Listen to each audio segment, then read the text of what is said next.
Selamat datang kembali di pembahasan kita. Kali ini kita langsung fokus ke bab 5 dari buku The Communication Problem Solver.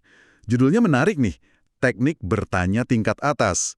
Mungkin Anda mikir, ya ampun nanya aja kok pakai teknik segala. Saya juga awalnya gitu. Tapi bab ini beneran bikin saya sadar, cara bertanya yang pas itu ternyata kayak senjata komunikasi yang kuat banget buat manajer atau ya siapa aja sih. Iya, betul sekali. Ini bukan cuma soal cari informasi aja kan? Bukan. Bab ini nunjukin gimana pertanyaan itu jadi kunci di banyak tugas manajer. Mulai dari wawancara, delegasi, kasih feedback, Coaching juga ya? coaching, pemecahan masalah, pengambilan keputusan, bahkan buat ngembangin karyawan. Jadi misi kita kali ini mau bedah kenapa dan gimana sih teknik ini bisa sepenting itu. Oke, siap. Mari kita mulai bedah.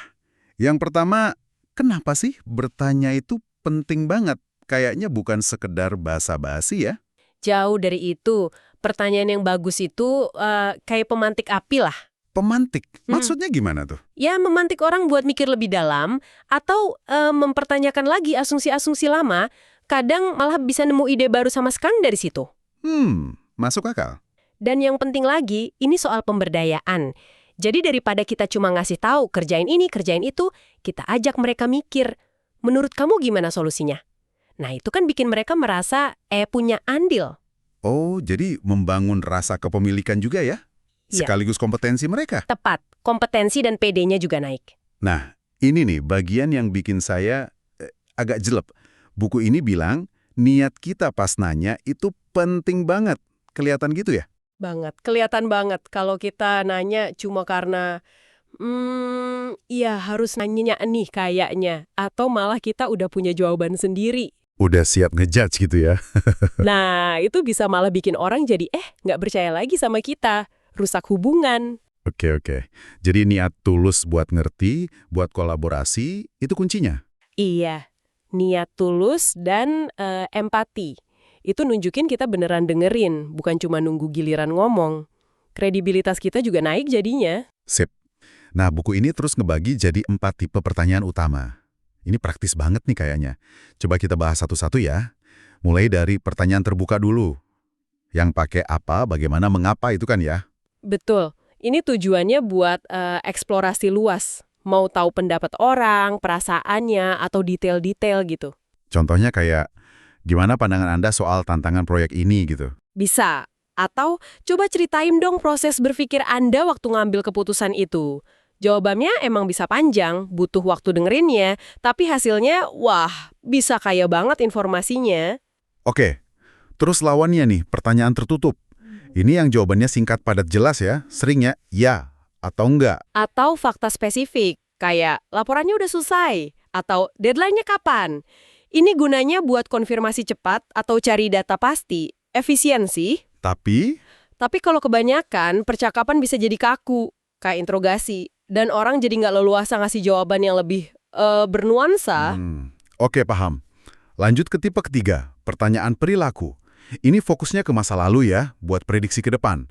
Sering banget nih di interview kerja. Iya, paling sering dipakai di situ. Intinya minta contoh konkret dari pengalaman. Bukan nanya, Anda bisa kerja di bawah tekanan nggak? Tapi lebih ke, coba ceritain pengalaman spesifik waktu Anda harus kejar deadline ketat banget. Nah, persis. Jadi kita gali bukti perilakunya langsung, bukan cuma klaim atau omongan aja. Oke. Terakhir, pertanyaan situasional. Yang ini mainnya gimana kalau ya? Hipotetis gitu. Betul. Ngajak orang buat mikir dan ngerespon skenario rekaan. Misalnya nih, anggaran kita dipotong 10%, langkah pertama Anda apa? Bagus banget buat coaching atau buat lihat cara orang mecahin masalah.